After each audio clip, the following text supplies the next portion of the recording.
The Ship of Dreams, an introduction to RMS Titanic. RMS Titanic, built in Belfast by Harland and Wolff, was owned by the White Star Line. This majestic vessel was the largest ship afloat at the time of her maiden voyage. It was a British passenger liner dubbed the Ship of Dreams for its luxurious journey. The Titanic was not just a ship, it was a floating palace, a marvel of engineering and opulence. Inside it boasted lavish suites, a grand staircase, a saltwater swimming pool and a gymnasium. The interiors were designed to rival the finest hotels of the time, offering unparalleled comfort and luxury. Even third-class accommodations were impressive. Passengers in third class enjoyed better conditions than many other ships' second-class passengers, with clean cabins and decent meals. Many believed the Titanic was unsinkable due to its 16 watertight compartments.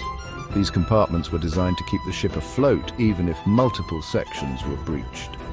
The maiden voyage, set for April 10, 1912, from Southampton to New York City, was highly anticipated. Thousands gathered to witness the departure of this magnificent vessel. Wealthy and famous individuals eagerly bought tickets. Among the passengers were some of the wealthiest people in the world, eager to experience the luxury and prestige of the Titanic. The world watched, seeing the Titanic as a symbol of modern technology. Newspapers and media outlets around the globe covered its every move, heralding it as the pinnacle of human achievement in maritime engineering. On April 10, 1912, Titanic left Southampton. Large crowds gathered to watch the majestic ship. Captain Edward Smith, an experienced captain, was in command. Passengers ranged from wealthy industrialists to hopeful immigrants. The first few days were calm with good weather. Passengers enjoyed the ship's luxury, exploring decks and lounges and dining in grand rooms. Music played in the evenings, creating a wonderful experience. The journey felt like a grand adventure, with few imagining any danger. The night of April 14, 1912, was very cold. The temperature had dropped significantly and the sea was eerily calm, almost like a sheet of glass. This deceptive tranquility made spotting icebergs extremely difficult for the crew. The stillness of the water masked the presence of icebergs, which loomed silently in the darkness.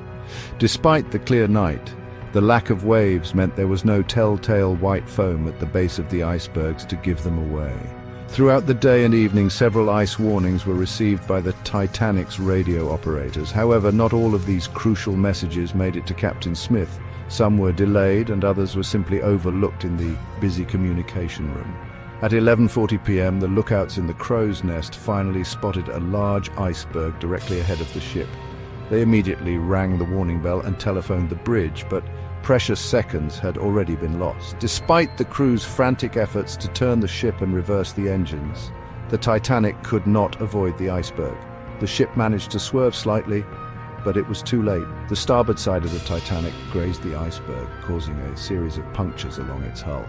The impact was not violent, and many passengers barely felt the collision. However, below the waterline, the damage was catastrophic. The iceberg had ripped open several compartments, allowing water to flood in at an alarming rate. 5 of the Titanic's watertight compartments began to flood almost immediately.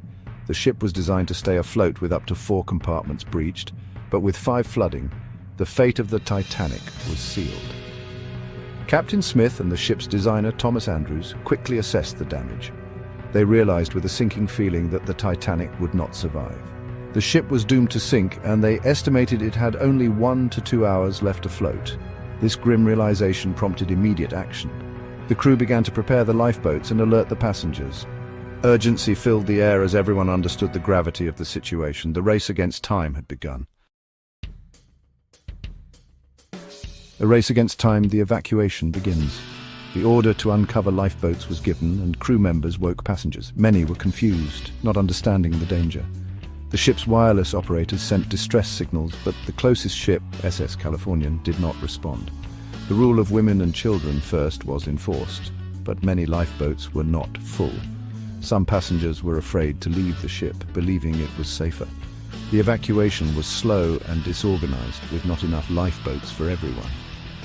The true scale of the disaster became clear as time ran out. Desperate hours, chaos and courage on a sinking giant. As the ship's bow tilted, panic grew. Passengers rushed towards lifeboats and officers struggled to maintain order. The ship's band played to keep spirits calm, showing incredible bravery. Amidst chaos, there were acts of great courage, with men helping women and children into lifeboats. The severe shortage of lifeboats became critical. The ship's bow sank deeper and the stern rose high. The lights flickered and went out, plunging the ship into darkness. The final moments were near as the great ship sank. The final moments and the dawn of rescue. Around 2:20 a.m. on April 15th, Titanic broke apart. The stern section stood vertical before plunging into the icy water. Hundreds were left in the freezing water, most dying quickly from hypothermia. Only a few lifeboats returned to rescue survivors. The RMS Carpathia arrived around 4 a.m., finding lifeboats scattered and debris floating. Just over 700 people were rescued, given blankets, food, and medical attention. The Carpathia headed for New York City, with the world stunned by the news. A legacy forged in tragedy, transforming maritime safety. The sinking of the RMS Titanic caused global shock and outrage. The world was stunned by the scale of the disaster, which claimed over 1,500 lives. It was a wake-up call that highlighted the urgent need for better safety measures in maritime travel. Official inquiries in America and Britain identified serious failings. These investigations revealed a lack of lifeboats, inadequate safety protocols, and insufficient emergency preparedness. The findings were a catalyst for change. The International Ice Patrol was established in 1914 to monitor icebergs. This organization has since played a crucial role in ensuring the safety of ships navigating the treacherous waters of the North Atlantic. The first International Convention for the Safety of Life at Sea, SOLAS, was adopted in 1914. This landmark agreement set the foundation for modern maritime safety regulations, mandating essential safety equipment and procedures. New safety rules required lifeboats for all, regular drills and continuous radio watch. These measures ensured that ships were better prepared for emergencies, significantly reducing the risk of loss of life at sea. The Titanic disaster changed maritime safety regulations forever. The lessons learned from this tragedy have been integrated into the fabric of maritime law, influencing policies and practices worldwide. Modern ships are significantly safer due to these lessons. Advances in technology, rigorous safety standards, and continuous training have made maritime travel more secure than ever before.